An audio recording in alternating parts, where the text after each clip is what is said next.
Penerbangan perdana dari seri produksi pertama Leonardo AW609 adalah langkah yang lebih dekat untuk menuju pengoperasian pesawat tiltrotor yang akan bergabung dengan kelas Bell Boeing V-22 Osprey, serta juga menjadi pesawat komersial pertama di kelasnya.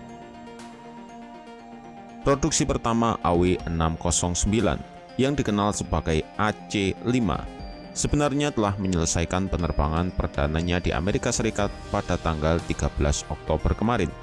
Namun perusahaan tersebut baru mengumumkan pencapaiannya beberapa hari yang lalu.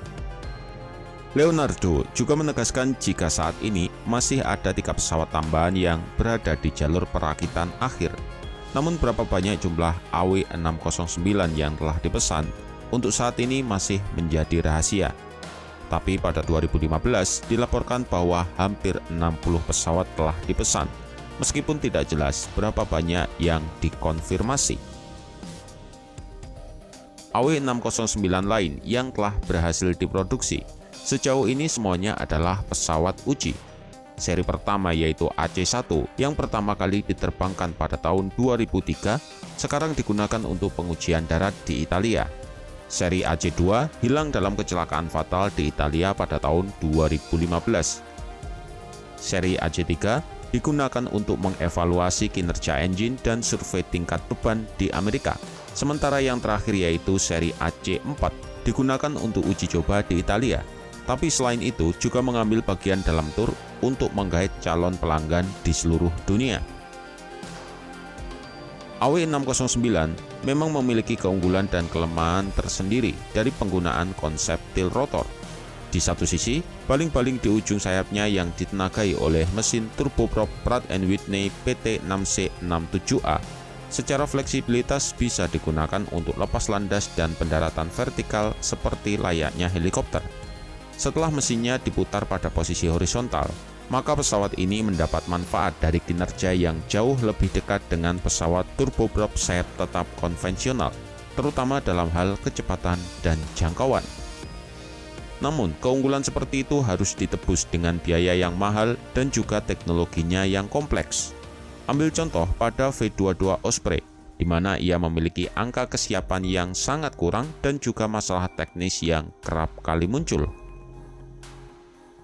Secara ukuran, AW609 memang jauh lebih kecil daripada V-22 Osprey dengan berat lepas landas maksimum sekitar 8.100 kg.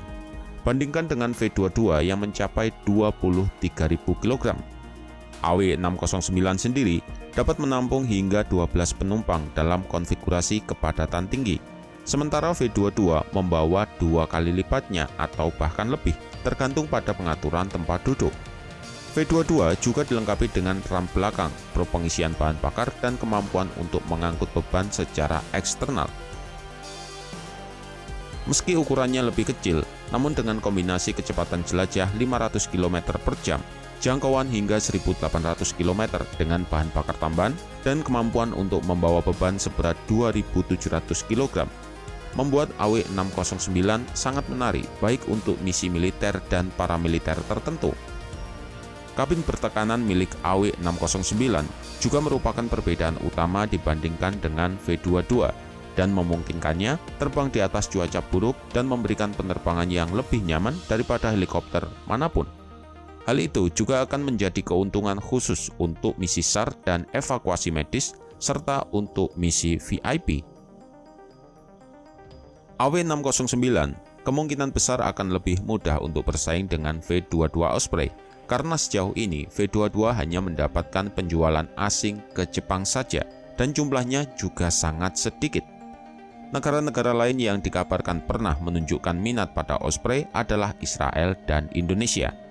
Departemen Luar Negeri Amerika sebenarnya juga telah menyetujui penjualan 8 unit MV-22 ke Indonesia dengan nilai sekitar 2 miliar US dollar, lengkap dengan peralatan dan dukungan terkait. Meskipun sejauh ini Indonesia belum ada komitmen untuk membelinya. Memang AW609 tidak menawarkan tingkat kemampuan yang sama dengan V-22 Osprey, tapi ia memiliki keunggulan yang lebih murah. V-22 berharga sekitar 75 juta US dollar, Sementara Leonardo memberikan label harga antara 20 hingga 30 juta US dollar kepada AW609 dengan konfigurasi sipil. Harga itu memang jauh lebih mahal daripada helikopter konvensional dengan ukuran yang sama. Namun, ia menawarkan kemampuan yang lebih unggul seperti layaknya V-22. Namun, untuk memasuki pasar militer, kemungkinan Bell dapat menggagalkan misi AW609. Karena saat ini, Bell tengah mengembangkan V-280 Valor yang menggunakan teknologi tilt rotor generasi kedua dengan ukuran yang lebih kecil dan berpotensi lebih terjangkau daripada V-22, sambil tetap menawarkan kemampuan dasar yang serupa dalam beberapa hal. Itu bisa menjadi ancaman nyata bagi AW609, setidaknya di pasar militer. Tapi nasib V-280 juga akan sangat bergantung pada Angkatan Darat Amerika. Apakah mereka akan memilihnya dalam program Future Vertical Lift? Pada akhirnya, AW609 yang dirancang utamanya untuk pelanggan sipil besar kemungkinan akan membuahkan hasil, meskipun sulit untuk membayangkan proyek ini bisa sukses secara finansial.